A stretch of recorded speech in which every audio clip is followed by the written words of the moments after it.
Hey guys, Brendan Productions here, and welcome to the next installment of my Java tutorial series. In this episode, or section, we are actually going to be talking about how to write to your own text files. In the previous tutorial, we talked about how we can read from text files and save all the information from one text file into a string, and then display the string to the user. And this is actually the class that is featured here right now, our file reader class. Now there is one little thing that I left out of the last tutorial that is fairly important, so I'm just going to add it in right now. When you're done with the buffered reader, what you're going to want to do is you're going to want to close it, because otherwise it is going to keep trying to access the file.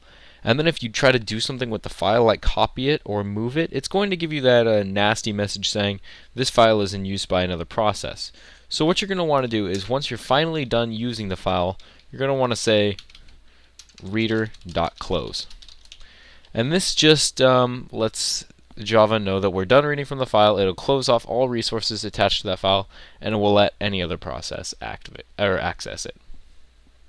Alright, so now that we're done finishing up the last part of the tutorial, let's start with this one.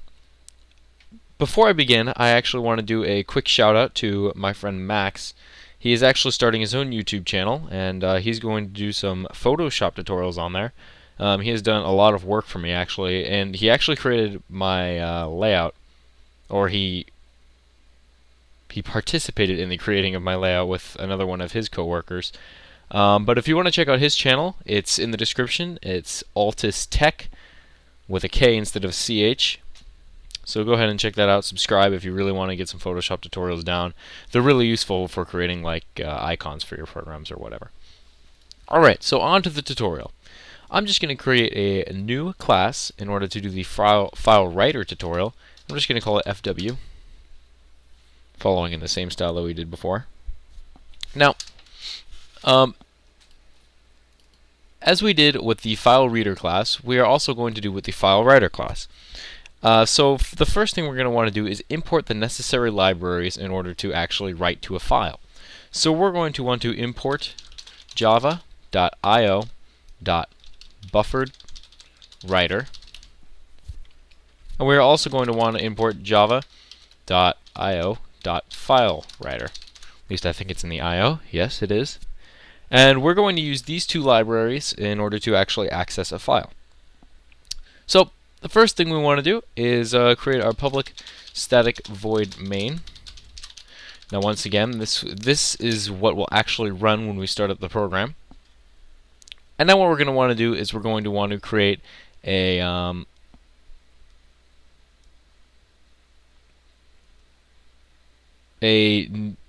okay. So before we actually begin to write in our file, we're going to want to create a new file to actually write in. So we're just going to create a new file variable, and a file is exactly what it sounds like. It's just a file.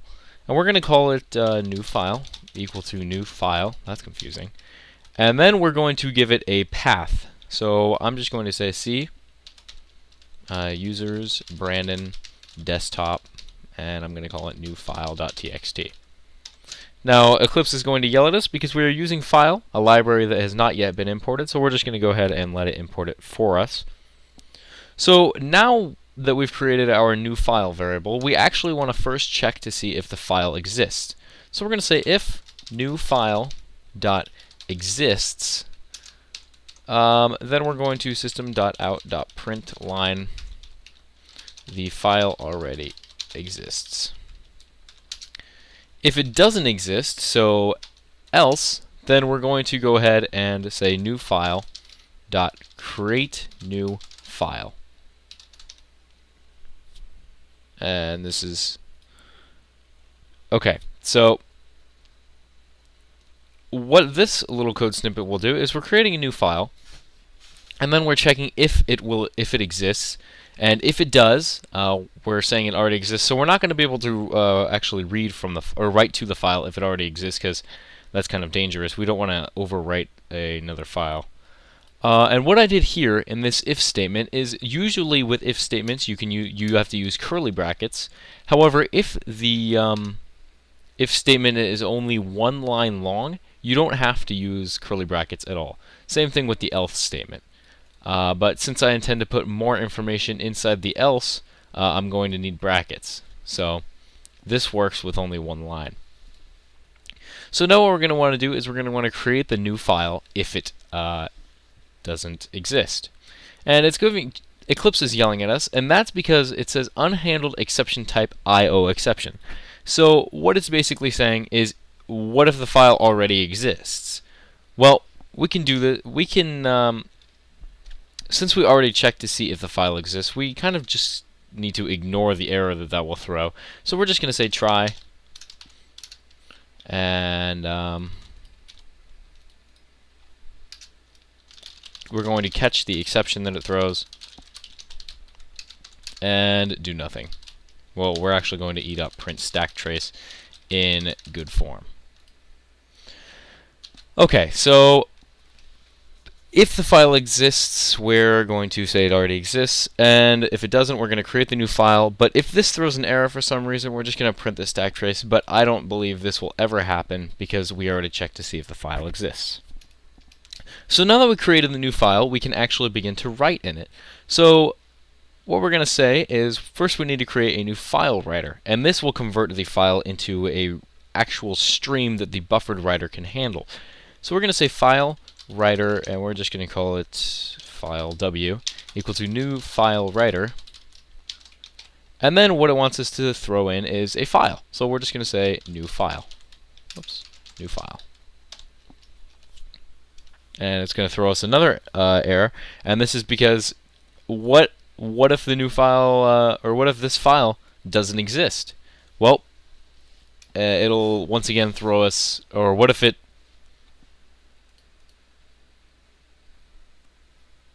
yeah, so what if the file doesn't exist? We can't write in it. Well, we already made sure that it exists right here, so we're just going to kind of ignore this statement as well, and we're just going to create a try catch.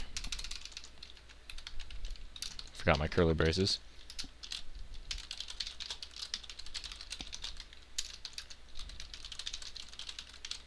So the try catch will catch any errors that this throws, and anytime it throws an error, it's going to print the stack trace, which basically means it's going to print where we were at inside the code at that exact time. But I don't believe this will ever happen, because it shouldn't happen because we created the new file anyway.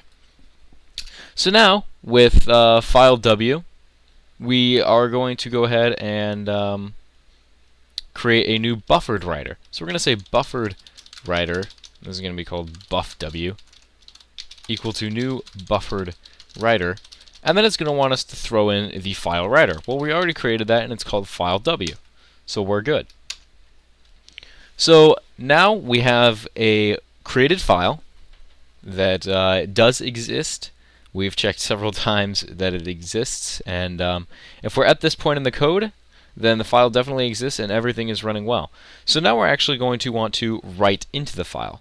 So this can be done very easily. We can just say buff w, which is our buffered writer, dot write. And then we send in the string that we actually want it to write. So I'm going to go ahead and write, this is a tutorial by Brandonio Productions. So that'll basically write the string into the text file. Now, what's going to happen, same thing that happened that I mentioned in the beginning of the tutorial, is our program is going to constantly be accessing this file ever since we opened up this buffered reader. And if you try to delete the file, move the file, copy the file, it's going to say, error, this file is being accessed by another process. So what we want to do is we want to release the file so other processes can use it, and we can do this by buffw.close, closing our buffered writer. So we have that all set up, and I'm just going to give a quick success message. So file written. So once all this has gone through, we'll get a message file written, and then we can check out the desktop. So let's go ahead and test this out. We run the application, we press OK, and it says file written.